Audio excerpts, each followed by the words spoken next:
Second point, it may move even from a third party. It is not necessary to move consideration from the promisee himself. It is not necessary to move consideration from the promisee himself. എന്നാണ് ഇതിന്റെ അർത്ഥം. പിന്നെ എപ്പോഴോ it may proceed even from a third party. Consideration it may move even from a third party. It is not necessary to move consideration. It is not necessary to move the consideration from the promisee himself. Any person can furnish consideration.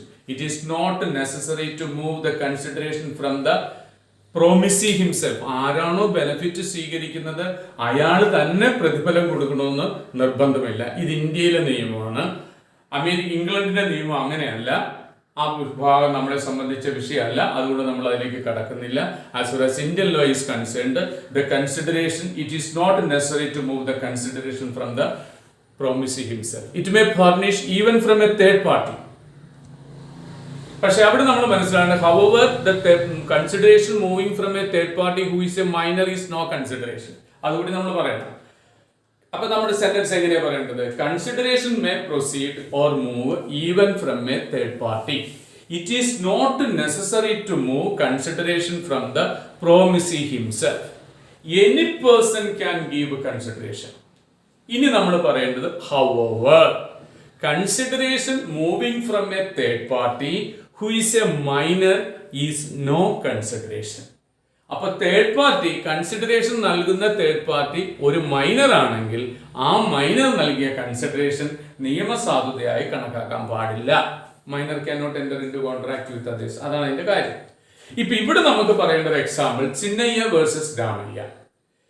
ഇവിടെ എന്താ പറഞ്ഞത്? ഒരു സ്ത്രീ അവരുടെ സ്വത്തുവകകൾ തന്റെ മകൾക്കായിട്ട് ദാനം ചെയ്തു, അല്ലെങ്കിൽ കൊടുത്തു, അധികാര കൈമാറ്റം ചെയ്തു. അപ്പോൾ അതിന്റെ കൂട്ടത്തിൽ ഒരു വ്യവസ്ഥ ചെയ്തിരുന്നു, to give a certain amount to her uncle.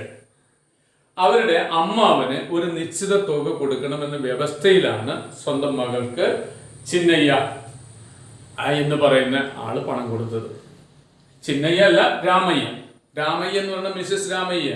ഇവിടെ നമ്മുടെ കേസ് ഇങ്ങനെ അല്ല വരുന്നത്, ഞാൻ പറഞ്ഞുതരാം. അപ്പോ അമ്മാവനായിട്ടുള്ള ആളാണ് ശരിക്കും ചിന്നയ്യ. അപ്പൊ ഈ രാമയ്യ എന്ന് പറയുന്നത് മകളാണ്, മിസ്സിസ് രാമയ്യ എന്ന് നിങ്ങൾ കണക്കാക്കിയാൽ മതി. ഈ സ്ത്രീ ഈ സ്വത്ത് കിട്ടിയതിനു ശേഷം ആ മാസം മാസം നൽകേണ്ടതായ ആ ആനുറ്റി, ആ തുക ചിന്നയ്യക്ക് കൊടുത്തില്ല. അതുകൊണ്ട് ചിന്നയ്യ രാമയ്യക്ക് എന്ന് പറയുന്ന മിസ്സിസ് രാമയ്യയുടെ പേരിൽ കേസ് കൊടുത്തു. ഇവിടെ കേസിന്റെ റിസൾട്ട് വന്നത് ഇങ്ങനെയാണ്, വിധിന്യായം വന്നത് ഇങ്ങനെയാണ്.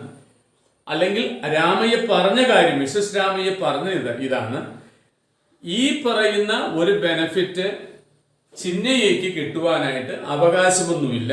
അവർക്ക് അതിൻ്റെതായ എന്തെങ്കിലും ബെനഫിറ്റ്, പ്രതിഫലം ചിന്നയ്യ കൊടുത്തതായിട്ട് വ്യവസ്ഥയില്ല, അല്ലെങ്കിൽ കൊടുത്തിട്ടില്ല. ആയതുകൊണ്ട് ഈ തുക ചിന്നയ്യക്ക് കിട്ടുവാൻ അവകാശമില്ലെന്നാണ് മിസ്സസ് രാമയ്യ പറഞ്ഞത്. അതായത് അവരുടെ വാദഗതി. പക്ഷെ കോടതി പറഞ്ഞത് അതല്ല.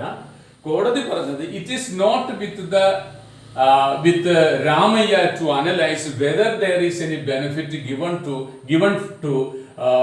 Given by Chinnayya. ചിന്നയ്യ എന്തെങ്കിലും ബെനിഫിറ്റ് കൊടുത്തു എന്ന വിശകലനം നടത്തേണ്ട കാര്യം രാമയ്യക്കില്ല. എന്തുകൊണ്ടെന്നാൽ ഡീഡിൽ പറഞ്ഞിരിക്കുന്നത് ഒരു നിശ്ചിത തുക ചിന്നയ്യക്ക് മാസം തോറും കൊടുക്കണം എന്ന് തന്നെയാണ്. അപ്പോൾ അത് അങ്ങോട്ട് കൊടുത്തേ പറ്റൂ എന്ന് കോടതി പറഞ്ഞു. അപ്പൊ ഇവിടെ നോക്കൂ, it may proceed even from a third party. It is not necessary to move consideration from the promisee himself. Any person can furnish consideration എന്നതാണ് ഇവിടെ പറഞ്ഞത്. ഇതുമായിട്ട് നമ്മൾ പറഞ്ഞ ലാംഗ്വേജുമായിട്ട് പൊരുത്തപ്പെട്ട് ഈ കേസ് വരുന്നുണ്ടോ എന്ന് ചോദിച്ചുകൊണ്ട് അത് വിശദമായിട്ട് വിശകലനം ചെയ്ത് പോകുമ്പോൾ ഉണ്ടാവും. But it will take time. അതുകൊണ്ട് നിങ്ങൾ ഈ നിർവചന എക്സ്പ്ലനേഷൻ എഴുതുക, ഈ കേസും എഴുതുക. അത്രേ നിങ്ങൾ എഴുതേണ്ട കാര്യമുള്ളൂ. ഇനി നമ്മൾ പറയുന്നത് മൂന്നാമത്തത്, consideration may be past present or future. അതെന്താ ഇവിടെ പറഞ്ഞത്? നമ്മളിവിടെ in the definition, from the definition we have to say consideration may be past present or future. From the definition, we have to say consideration may be past, present or future. എന്താ കാര്യം? The act when at the desire of the promiser, the promisee or any other person has done. നമ്മൾ past ആയിട്ട് കണക്കാക്കുന്നത്. Or abstained from doing തീർന്നു. Or does present ആയിട്ടാണ് കണക്കാക്കുന്നത്. Or promised to future ആണ്. അപ്പൊ അതുകൊണ്ട് നിർവചനത്തിൽ തന്നെ പറഞ്ഞിരിക്കുന്നു consideration may be past, present or future. അപ്പോൾ അതിനകത്ത് നമ്മൾ എന്താണ് past consideration? B. Present. C. Future. And the consideration may be past, present or future. These three elements have already included in the definition. That is called consideration may be past, present or future.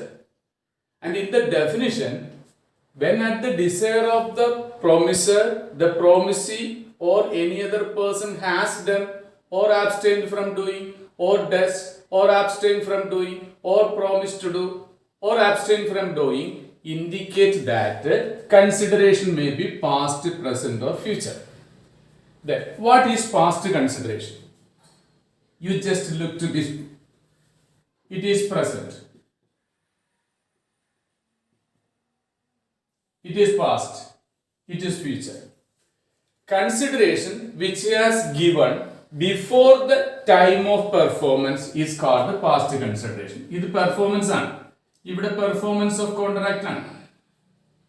കോൺട്രാക്റ്റിന്റെ performance നടക്കുന്ന സമയം ഇപ്പോഴാണ്, അതാണ് present. ഈ പ്രസന്റിൽ നടക്കുന്ന പെർഫോമൻസിന് we have given consideration before the time of performance. It is called a past consideration. Consideration which has given before the time of performance is called a past consideration. Second one, what is present consideration? Consideration which goes simultaneously with the performance is called present consideration. Buying goods from a shop, cash purchase എന്ന് നിങ്ങൾ പറയുന്നത് നമ്മൾ പഠിച്ചിട്ടുള്ള cash prize purchase ആണ് ഈ present performance അഥവാ present consideration. Consideration which moves along with the performance or simultaneously with the performance is called present consideration. Then what is future consideration? Which is agreed to be given in future. When it is agreed to give or furnish consideration in a future date for the present performance, it is called future consideration. When it is agreed to give or furnish consideration in future for now the performance or the performance at the time.